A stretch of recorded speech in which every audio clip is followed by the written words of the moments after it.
welcome back to my film and TV channel. You're all staying safe and well, and we've got a Robert Zemeckis film today. Yes, an interesting project for him, because I think this film is a bit of a pet project perhaps, I don't know, but we'll talk about it anyway. This is something that's only four letters in the word. It's just called Here.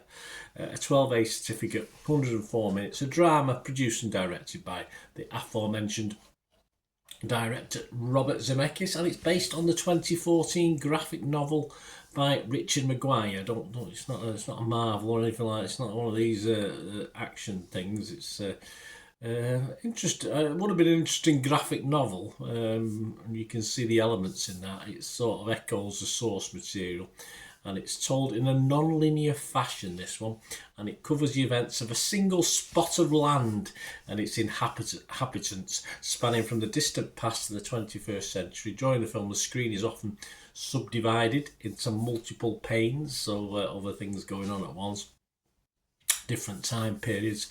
Yeah, even my old brain could sort of figure it out. And the film stars, yes, Tom Hanks, Robin Wright, Paul Bettany, Kelly Riley, and we've got digital de-aging being used on much of the cast in this as well, to have them portray characters over the course of different time periods, and it's pretty good. Yeah, we'll talk about it in my little critique. It's released in the US on November the 1st. I'm doing this review on November the 29th, so check your territories for availability. It took me a little while to get hold of this one, or get a watch of it. Yes, my thoughts. Well, they didn't spend much on the cameramen, though obviously a bit of editing work, very clever editing work, yeah, generally, was definitely involved in this. I do like quirky, I do like something a little bit different. I think this falls under that category. And I did like the aging and de-aging processes on show, but I'm not sure if the aging is the aging or just normal actors, but I think there's a bit of aging going on there. My apologies, Tom and Robin. But I did like it. It was quite impressive. Some of the critique that was put on this film, and generally the critics are not big fans of it. On the positive side, one of the comments was, those who take the time to learn its language will be immaculately rewarded. True, if you can be asked, in fairness. That Zemeckis and cinematographer Don Burgess managed to pack multiple lifetimes of experience into a single space, a fixed camera upon it, and mostly pull it off is quite a feat. Again, it's true, it's clever, like I say, it's quirky. It's an experiment that only works here and there, yet when it works, there's beauty in those rare moments. Rare, yes, they are rare, but they do work occasionally. I have to agree with that. But I'm also going to agree with some of the negatives as well. For a film about living, here is a remarkably lifeless endeavour.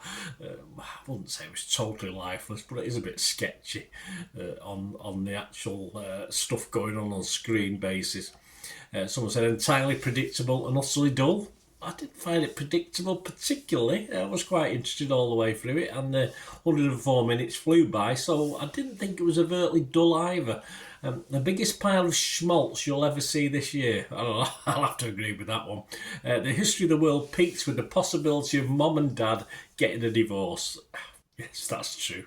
So I've got one there where I'm generally agreeing with the positives, and generally agree with the negatives as well. So overall, I think as a project, say for a film school project for someone at school, it works. But as a vehicle for Zemeckis, well, he may have enjoyed himself. As I said, I think this is he probably enjoyed himself with the editing, and you've got to look at that side of it and think it was very cleverly done and well done as well. There's nothing wrong with it.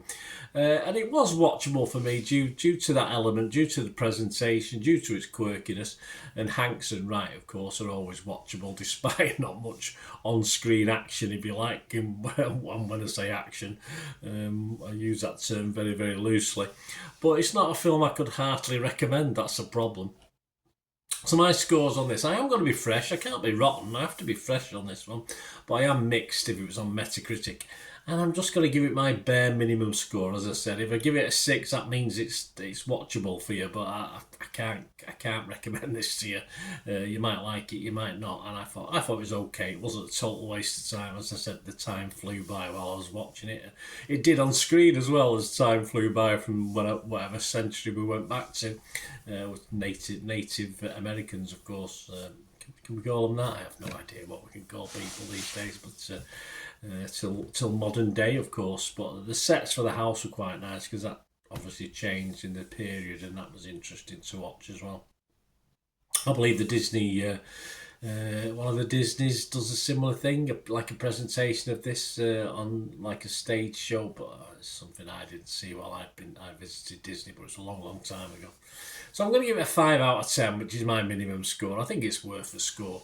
What are other people thinking and the critics thinking? Well, as I said, generally the critics don't like it. Just 5 out of 10 from Rotten Tomatoes critics. So similar to me, some were okay with it. 47 were fresh, but you had 88 rotten. Website's consensus. While it's heartening to see director Zemeckis return to humanistic storytelling, his stagey conceit and overabundance of spectacle robs it of emotional resonance. Yeah, doesn't really pull up any heartstrings for or against.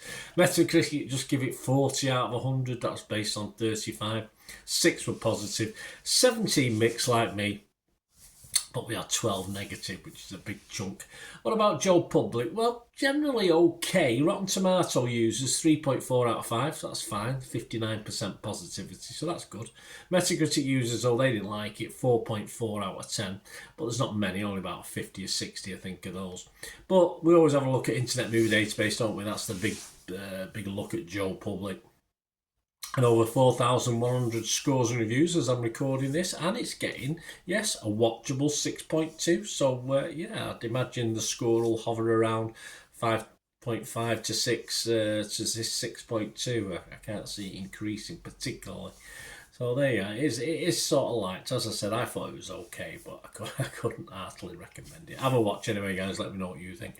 I hope you enjoyed this, guys. If you have enjoyed it, please, you're not already subscribed, please do so. Press that button. It'd be great to have you on board. Spread the word if you can, and press that bell notification. All these vlogs are coming out, and of course, if you do check through the channel for other film and TV stuff, you will see things on my football team, Manchester City, as well. So if that's any interest, have a look at that. Or if you know someone who might be, give them a kick in my direction. I'll always be very, very grateful. And yes, there are ways to help. If you want to help support me going forward, there are ways to do that. So all you need to do to find that out is to stay tuned.